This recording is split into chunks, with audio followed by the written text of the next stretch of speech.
Okay, yesterday, as the wife coaches me, I came home and we went outside and I went to take the car out to the bathroom. And so in our apartment we have two doors. We have our front door. We're on the 5th floor, so we have front door. And then once you get downstairs, when we come into our apartment building, we have another door.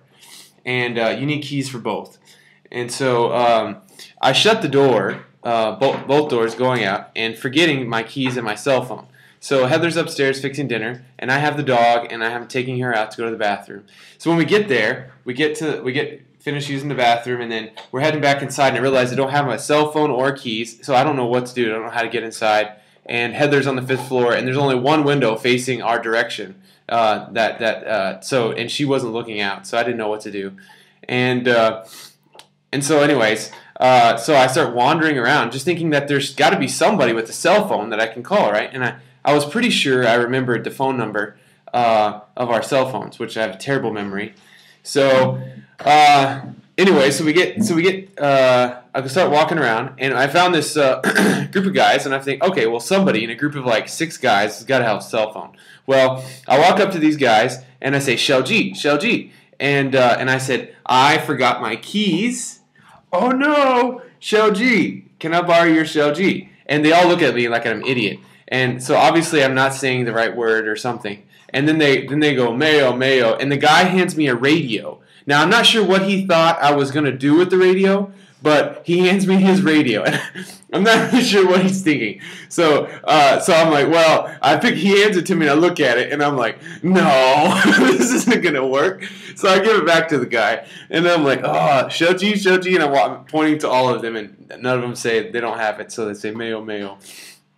Okay, so then I leave that guy and I go to this little shop, and in China all the shopping malls are like empty, like they're just like where our apartment is. It's like a new strip mall because our apartments are really new, so everything is pretty new around it. So anyways, I walk up to this door and I knock, and this old lady comes, and I thought it was like an older guy, but it's like this old lady, and she's like hunched over and she's like, and it's ni hao, and then I'm like, can I Shou Ji? And she's like, Tim Bu Dong, which means I don't understand.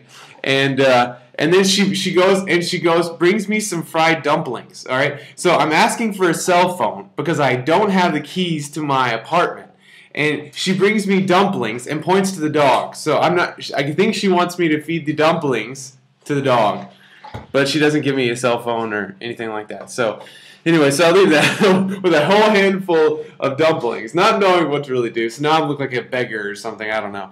So I'm walking around the neighborhood, and I finally knock on this other guy's door, and they're like watching TV in this renovated room. It's kind of creepy. But anyways, so I walk in, and he like hands me his cell phone. And then I'm like dialing number, and now I can't remember the phone number. So now I look even creepier, where I have like my hands full of like Mondu, and then I'm like trying to dial a cell phone, the number that I can't remember. As you know, like so. Anyways, just really crazy night. So anyway, so I'm waiting for Heather, and as I'm like calling like the 6th time, and the guy's like pacing in front of me, like he's like wondering, I'm sure, like what is this guy doing?